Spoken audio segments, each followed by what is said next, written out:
What's going on YouTube and cryptocurrency family? My name is Harry. I'm a crypto vet. Thank you for tuning back in to another episode. I appreciate everybody's support. I can't tell you guys that enough.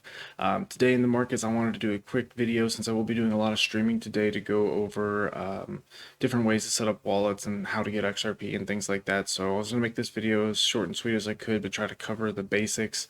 But congrats to everybody who's been trading with me on Twitch and all that. I mean, just from yesterday, we're up almost 2 grand if we were to close this trade out right now. So you guys are fucking awesome. You guys are learning so fast, keeping emotion out of this, and it just makes me happy. So if you like this shit, hit the like, hit the subscribe. It helps me out a lot. It helps me bring this to more people. So let's keep this shit going, all right, guys? And let's go ahead and get started. Oh yeah, I always forget to do this. Discord links down below. Twitch. Twitch.tv/CryptoVet. And if you're not following me already on Twitter, follow me at XRP Veterinarian. Thank you guys. I hit 500 followers. I just can't say thank you enough. So thank you guys so much. But let's go ahead and head over here to CoinMarketCap. On CoinMarketCap, we can see that Bitcoin's kind of trying to test new all-time highs. We have Ethereum kind of picking it back up a little bit. Cardano's still at the number 4 spot, but XRP is chasing it right now. It is up to 58 cents here, and we'll be taking a look at the charts here in just a second. And Polkadot, Chainlink, all of these things are going crazy. Graph, shout out to Cryptic Rich, who showed me Graph at 30 cents. He actually showed it to me at 3 cents, and I didn't really look into it until, of course, it pumped. But I bought a little bag during correction and held it, and I just sold at 268. So great gains in Graph, and you can see, look at all of this green across the board.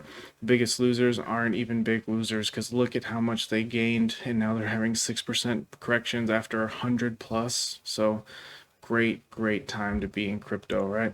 So let's just go over here to Bitcoin, and I'm just going to go ahead and stay on the hourly here, since we know where Bitcoin's going, we know where it's been, and right now we're forming this little bit of an ascending triangle. We have a little bit of a W pattern here that may see that we're going to try to break out. I would like to see us get above this upper trend line, which we could just put as a flat line where we've kind of overshot it here. So we need to get above, say, 48.3, 48.5, hold that in order to confirm a breakout to the upside. We're looking at a target here of close to around 54,000 here. And we can see that this lines up pretty good with our fib lines from previous, as well as a short-term fib extension as well.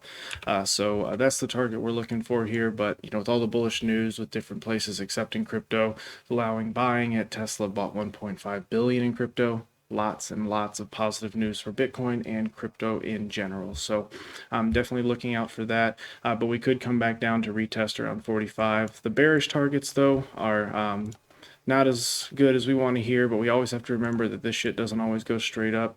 And I say we break to the downside, it's a perfect measured move down to our 20 daily exponential moving average, which is going to put us as low as around 39.5. And of course, when people get scared, we could sell off. Bitcoin is really high right now overall in price. So let's just keep an eye out on that.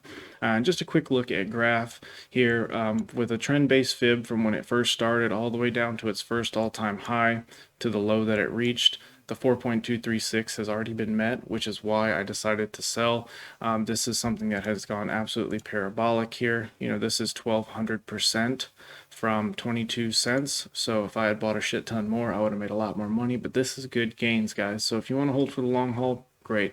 But taking profits means you're making money. So be sure to take profits. It's not financial advice. I'm just a doctor/idiot. I'm just letting you guys know what I'm doing, how I'm making money. So, take it with a grain of salt. So a quick look at Doge. Doge kind of did break out to the bottom of this symmetrical triangle it was forming. However, it is staying within this ascending channel. Elon Musk is still talking about Doge.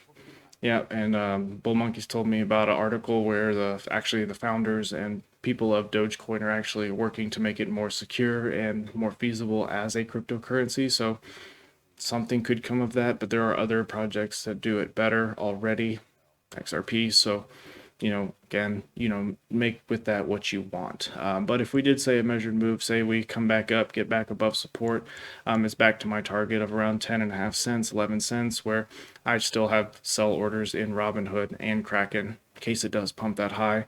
All the Doge I have now is completely free of charge because it is, all of my initial investment is gone. So I'm riding it out. I don't think this is something you should put money into, but for a short pump and dump, money can be made if you can time it correctly. However, a drop to the downside is going to put us close to around 3.5 cents. So, keep an eye out for that, and we'll just watch it from here. Same thing goes for ETH here. I have a fib retracement as well as this little pennant forming here, or constricting wedge, however you want to call it. We originally, what I thought was an ascending triangle, which we did kind of break to the upside, but did not meet the target for the new all-time high. And there's a little bit of bearish technicals in here. On the hourly, we have some bearish divergence, which we can see from price going up, RSI going down. So a drop to the downside if this measured move would bring us as low as almost $1,500. But, again, we could get bought up really fast. ETH has a lot of projects on it, lots of momentum, lots of good things surrounding ETH. But like I said, nothing goes up in a straight line forever. As if you were watching my stream, you guys did see I sold $5,000 worth of Ethereum and I turned it into XRP at around 43 cents.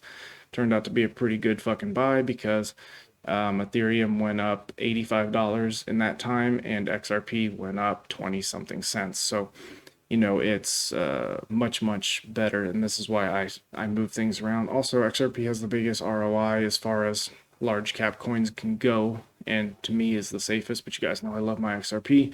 To all the XRP haters, hey, you pick your coin, you do your thing, right? So I do expect that if we can't hold momentum here, Ethereum will probably drop to the downside.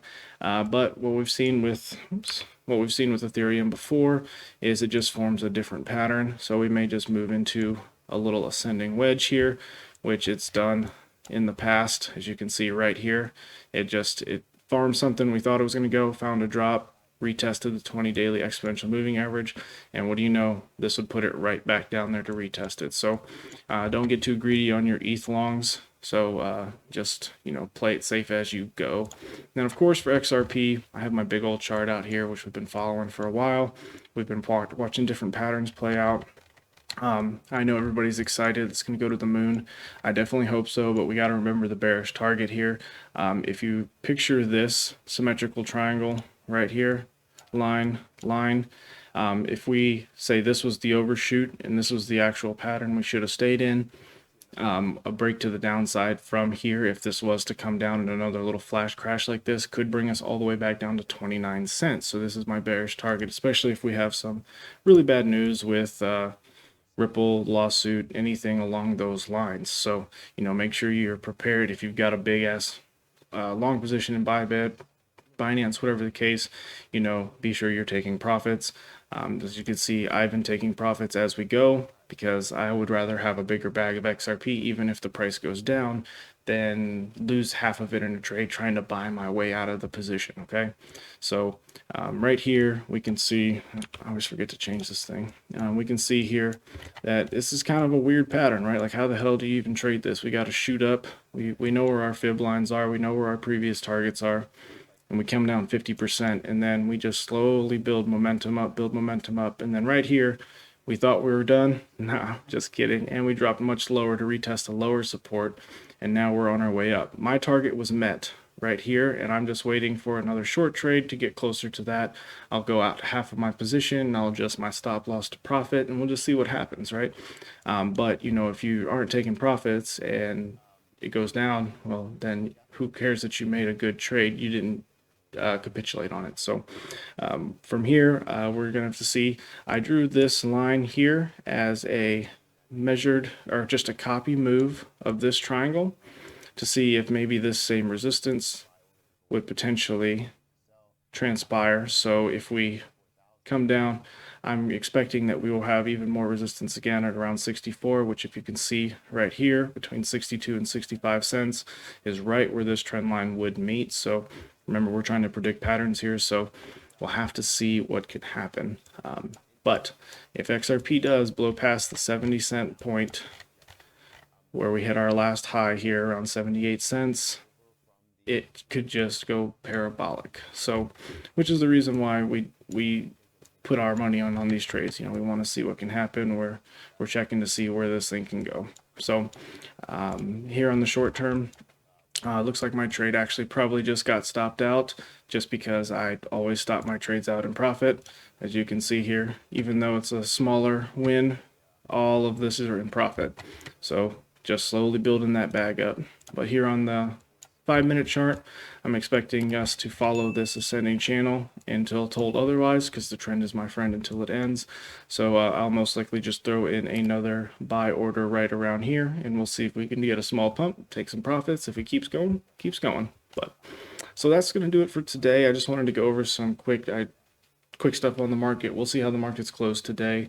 This is a Friday, so if we close pretty good, we may have a nice little steady upstream over the weekend, or if we close bad, this could be another little bloodshed. We have been up most of the week, so the second I see a lot of green on the board, I start to get a little worried that some things may turn bad. So if you like the video, hit the like, hit the subscribe, and I will see you guys at around noon today, Texas time, when I start streaming. So catch you guys at the next one.